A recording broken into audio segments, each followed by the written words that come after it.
जिस तरह से समिट एआई होने जा रही है, इतनी बड़ी समिट होने जा रही है, इतने बड़े लेवल पे समिट होने जा रही है, पूरी दुनिया की नजरें इंडिया के ऊपर है इस टाइम। अगले हफ्ते दिल्ली में टेक दुनिया का अब तक का सबसे बड़ा जमावड़ा देखने को मिल सकता है। तब सिलिकॉन वैली के लगभग सभी बड़े नाम वहां मौजूद होंगे। गूगल के सीईओ सुंदर पिचाई से लेकर एंथ्रोपिक के सीईओ डारियो अमोडेई तक। सूची इतनी लंबी है कि यह किसी फोर्ब्स लिस्ट जैसी लगती है। इतने बड़े टेक नेताओं का एक ही छत के नीचे इकट्ठा होना अपने आप में ऐतिहासिक माना जा रहा है। किसी को इतनी शायद उम्मीद नहीं थी कि इंडिया इस तरह के स्टेप एक के बाद एक लेगा। अभी कल परसों ही एआई मॉडल बना, सेमीकंडक्टर चिप बनी 2 नैनोमीटर की।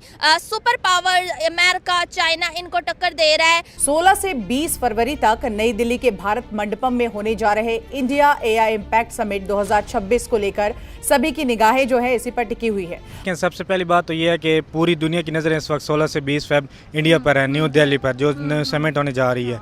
आपको बता दें ये सिर्फ एक टेक कॉन्फ्रेंस नहीं है, बल्कि 21वीं सदी में डिजिटल ताकत का एक बहुत बड़ा संकेत देता हुआ समिट है। तो ये है कि इनका चेयरमैन है वो भी ऑब्वियसली जैसे कि आपने कहा है वो भी इंडिया से ही है, तो उसके अंदर बिल गेट्स है, उसके बाद ऑब्वियसली इनके पास ऑलरेडी अंबानी है और भी बहुत सारे जो हैं वो माइक्रोसॉफ्ट के सीईओ है, वो सारे के सारे इंडिया आ रहे हैं एआई समिट करवाने के लिए। इसके इंडस एआई वीक से खिताब करते हुए वजीर आजम शहबाज शरीफ का कहना है कि ये प्रोग्राम न सिर्फ Pakistan is ready on its toes to join the world in the field of AI. मुल्क के टेक्नोलॉजिकल मंजरनामे को बदल देगा, बल्कि आलमी सतह पर पाकिस्तान को एक मजबूत पार्टनर के तौर पर सामने लाएगा। इसके साथ साथ ये भी आपको बता दें कि एआई शिखर सम्मेलन जो है इतना बड़ा ग्लोबल साउथ में ये पहली बार हो रहा है और इसकी मेजबानी भारत कर रहा है। दोस्तों, भारत 16 से 20 फरवरी 2026 तक एआई इम्पैक्ट समिट होस्ट करेगा, जिसमें 100 से ज्यादा देश हिस्सा लेंगे। ये summit AI policy, innovation, ethics, security और ग्लोबल कॉपरेशन पर फोकस करेगा। इसकी theme people, planet and progress, जिम्मेदार एआई डेवलपमेंट को बढ़ावा देना है। भारत में एआई समिट में पाकिस्तान को नहीं बुलाया गया है, जबकि चीन और बांग्लादेश को बुलाया गया है। कई देशों के लीडर और एक्सपर्ट सुरक्षित, ह्यूमन सेंटर्ड एआई और डीप फेक जैसी चुनौतियों पर चर्चा करने के लिए मिलेंगे। भारत का मकसद इस प्लेटफॉर्म के जरिए अपने देसी एआई मॉडल को आगे बढ़ाकर दुनिया भर में अपनी मजबूत पहचान बनाना है। खास बात यह है कि इस समिट में पाकिस्तान को नहीं बुलाया गया है, जिससे इंटरनेशनल चर्चा छिड़ गई है और पाकिस्तान नाराज है। देखते हैं कि पाकिस्तानी मीडिया इस पर क्या रिएक्शन देता है। मसनूई जहानत यानी आर्टिफिशियल इंटेलिजेंस अब मुस्तकबिल की बात नहीं, बल्कि हाल की मईशत, गवर्नेंस, तालीम, सेहत और सिक्योरिटी का बुनियादी सतून बनती जा रही है। दुनिया के बड़े ममालिक तेजी से इस दौड़ में आगे बढ़ रहे हैं। ऐसे में पाकिस्तान ने भी ऐलान किया है कि वो आलमी सतह पर एआई के मैदान में कदम रखने के लिए तैयार है। Pakistan is ready on its toes to join the world in the field of AI. Indus AI week मुल्क के टेक्नोलॉजिकल मंजरनामे को बदल देगा। वजीर आजम, कौमी एआई पॉलिसी 6 माह कबल मंजूर हुई मगर ताहाल गैर फाल। क्या वाकई पाकिस्तान एआई इनकलाब के लिए तैयार है? शहजाद साहब, ये काबीना ने जुलाई 25 में एआई पॉलिसी की मंजूरी दी थी, एक काउंसिल बनाने की मंजूरी थी, 6 बड़े पिलर्स पे काम होना था, फ्रेमवर्क की मंजूरी थी। अब तक पेशरफ्त नहीं है, पेपर वर्क की तक की बात है। ये हम इसी तरह से एआई इनकलाब या फिर हम दुनिया के बराबर खड़े होंगे? आयशा, ये वो वाला ट्रक है जिसकी बत्ती सबसे बड़ी है और इसके पीछे सारी कौम लग सकती है और लग गई है, लग चुकी है। आप इनमें से जितने लोग इस वक्त हुकूमत में एआई के बारे में बातें करते हैं, इनसे किसी दिन किसी वक्त टीवी पे बुला के या किसी जगह पे आप इनसे पूछें कि एआई को डिफाइन करते हैं कि एआई क्या है, इसकी शक्ल क्या है, इसकी शक्ल क्या होगी, ये कैसे तैयार होगा, ये कैसे तैयार होके किस शक्ल में क्या नजर आएगा और इसका इस्तेमाल कैसे होगा। आपको पता है कि अभी डेवॉस में एक बहुत बड़ी, जाहिर है आपको पता है, सालाना वहां मीटिंग होती है। वहां पर कोई शायद 2-3 घंटों में मुहित कितने सेशन सिर्फ आर्टिफिशियल इंटेलिजेंस के ऊपर किए गए, जिसकी मुख्तलिफ जोख्तों और मुख्तलिफ तरीकों से कि कहाँ पहुंचे हैं और कहाँ पे जाना है। कोई एक्सपर्ट आप बता दें, होंगे जरूर पाकिस्तान में, मैं ये नहीं कहता कि नहीं है, लेकिन वो आपको इस हुकूमत में नजर नहीं आएंगे, कहीं और बैठे होंगे बेचारे और उनकी कोई बात सुनने के लिए तैयार नहीं होगा। 3-4 चीजों का जिक्र किया आपने। पहली बात, डेटा सेंटर्स का जिक्र हुआ। सबसे पहले बात करते हैं एआई के लिए आपको डेटा सेंटर्स चाहिए। ये लफ्ज हमने सुन लिया। डेटा सेंटर्स होते क्या है, इनमें होता क्या है और ये करते क्या है, ये किसी को शायद मालूम नहीं है। जिसके लिए आपकी जो पूरी कौम है उसका डिजिटलाइज होना बहुत जरूरी है। वो इंडिया के अंदर वो सारे के सारे फ्री होंगे क्योंकि उन्होंने टेस्ट करने हैं। अब उनको देखें, उन जो हमारे जो आपको स्क्रीनिंग नज़र आ रही है वो कहीं 20 सुंदर पटेल जो कि गूगल का सीईओ है वो इंडिया का है, तो उनके स्टूडेंट्स ये समझते हैं कि सुंदर पटेल जो हैं गूगल का सीईओ बन सकते हैं।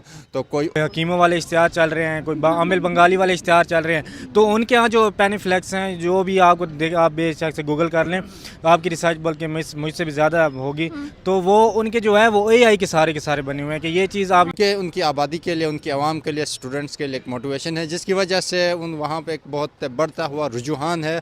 और साथ साथ उनकी गवर्नमेंट्स की भी AI में बहुत बड़ी पॉलिसियाँ हैं, बहुत बड़ी इन्वेस्टमेंट है उनकी गवर्नमेंट्स करती है। यूट्यूब पे सर्च मारे, आपको स्टडी, आपको इंग्लिश ग्रामर, आपको टेक्नोलॉजी में अंदर सबसे ज़्यादा आपके यूट्यूबर इंडिया के मिलेंगे।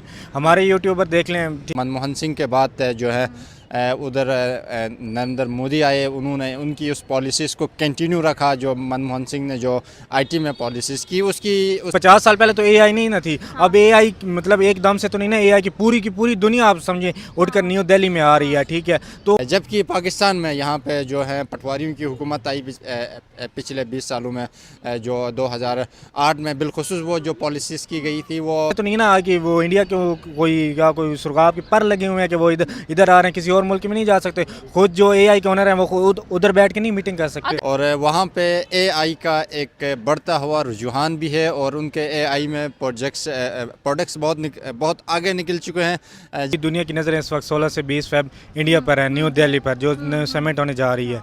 तो ये है कि सूत्रों के मुताबिक समिट में हिस्सा लेने वाले देशों को स्ट्रैटेजिक और पॉलिसी क्राइटेरिया के आधार पर चुना गया है। भारत उन देशों के साथ पार्टनरशिप बढ़ाना चाहता है जो जिम्मेदार, सुरक्षित और ह्यूमन सेंटर्ड AI के डेवलपमेंट को सपोर्ट करते हैं। कॉन्फ्रेंस में हेल्थ, एजुकेशन, क्लाइमेट चेंज और इकोनॉमिक डेवलपमेंट जैसी ग्लोबल चुनौतियों से निपटने में AI की भूमिका पर भी फोकस किया जाएगा। भारत ने साफ किया है कि AI इम्पैक्ट समिट सिर्फ टेक्नोलॉजी दिखाने का एक प्लेटफॉर्म नहीं होगा। इसका मकसद पॉलिसी बनाने, इन्वेस्टमेंट, स्टार्टअप इकोसिस्टम और इंटरनेशनल स्टैंडर्ड्स पर ठोस सहयोग को बढ़ावा देना है। अगर आपको वीडियो पसंद आया तो प्लीज कमेंट करें, लाइक करें और चैनल को सब्सक्राइब करें।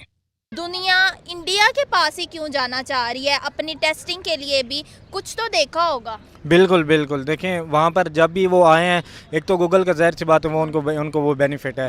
दूसरा ये है कि जब भी वो गोरा है ना, चाहे क्रिकेट मैच हो रहे हैं तो वो एक पूरे की पूरी एक प्लानिंग के तहत आता है। जब भी किसी चीज़ पर रिसर्च करता है ना, वो एक पूरी प्लानिंग के तहत आता है। तो वही बात आती है कि जो है ना, एक तो गवर्नमेंट पॉलिसीज़ हैं, हमारी यहाँ पॉलिसीज़ हैं मतलब आ रही हैं, ठीक है। अब हमने मतलब इतना पूरी दुनिया के अंदर जो है ना, हमने वो पूरा हमारा नेशनल मीडिया जो है वो भरा पड़ा था कि जनाब इलेक्ट्रिक बस आ रही हैं, ग्रीन बसेस आ रही हैं। अभी तक वो जो है ना, वो अभी तक हाइड्रोजन ट्रेन आ गया, यहाँ ठीक है। इलेक्ट्रिक बसेस अनाउंसमेंट तो वो सारा कुछ इश्तिहार चल रही है, बड़ी स्क्रीनों पर आ गए, लेकिन अभी तक वो मेरे अपने डिस्ट्रिक्ट में अभी तक नहीं चली। तो फिर आप AI की बात तो बड़ी दूर की बात। AI टेक्नोलॉजी या किसी भी चीज़ का नाम आता है, AI तो वैसे ही रिस्क में आता है। इलोन मस्क ने कहा कि न्यूक्लियर बॉम्ब से भी ज़्यादा खतरनाक चीज़ है। आयशा, हर रेवोल्यूशन ने हमारा यही हशर किया है, या हमने अपना ये हशर किया है। एक वक्त था जब हमारी तलवारों को गन पाउडर ने आ लिया था, हमारी बैलगाड़ी को ट्रेन ने आ लिया था, हमारी बादबानी किश्ती को स्टीमर ने आ लिया था। आप सिर्फ ज़रा पढ़कर देखिए कि सिंध में जब अंग्रेज़ ने हमला किया था तो कितनी बहादुरी से लड़े थे, लेकिन किस तरह सैकड़ों लोग तोपों से उन्होंने उड़ा कर रख दिए थे। आपको मालूम है पिछले हफ्ते क्या हुआ है? मैं 3-4 दिन पहले की बात कर रहा हूं। जो 4 बड़े AI के मॉडल हैं, उनमें से एक मॉडल है क्लॉड, एंथ्रोपिक कंपनी का। उसने एक नई प्रोडक्ट लॉन्च की, वर्क स्पेस है कि आप यहां आए और यहां आके काम करें, चंद $100 दें। आपको पता है उसका क्या नतीजा निकला है? भारत की जो IT की कंपनीज हैं, IT की कंपनीज, उनकी $30 बिलियन वैल्यू गिर गई, स्टॉक्स गिर गए। अमेरिका की IT की टेक्नोलॉजी कंपनीज जो हैं, वो $300 बिलियन उनकी कीमत गिर गई है एक हफ्ते के अंदर। ये IT के साथ हो रहा है, क्योंकि जो IT कंपनीज जो कर रही थी वो भी ऑटोमेशन पे जा रहा है, वो भी AI पे जा रहा है। तो हम बेचारे जो अब घुसने की कोशिश कर रहे हैं, हमारे बच्चे जो काम कर रहे हैं, जो ये फ्रीलांसिंग करके कमा रहे हैं, आप अंदाज़ा लगाइए खुद उनको कितना ख़तरा है। ऐसे हालात में जब हमारे पास लेबर तक नहीं है, इंडस्ट्री या बन नहीं रही या है नहीं, जो है वहाँ पे लेबर की इतनी कम ज़रूरत है और अच्छी लेबर की ज़रूरत है। हम तो मज़दूर को मज़दूरी नहीं देकर जा रहे, यहाँ तो पढ़े लिखे वाइट कॉलर का जॉब जा रहा है। इतने बड़े ख़तरात हैं, उतने ही बड़े इम्कानात हैं। मैंने एक पेपर नहीं देखा हुकूमत का, एक अच्छी उनकी कोई इवेंट नहीं देखा जिसमें यह बहस की गई हो, यह लिखा गया हो, यह देखा गया हो कि AI के नुकसानात क्या हो सकते हैं, यह रेवोल्यूशन हमें कितना रगड़ेगा और इसके इम्कानात क्या हो सकते हैं।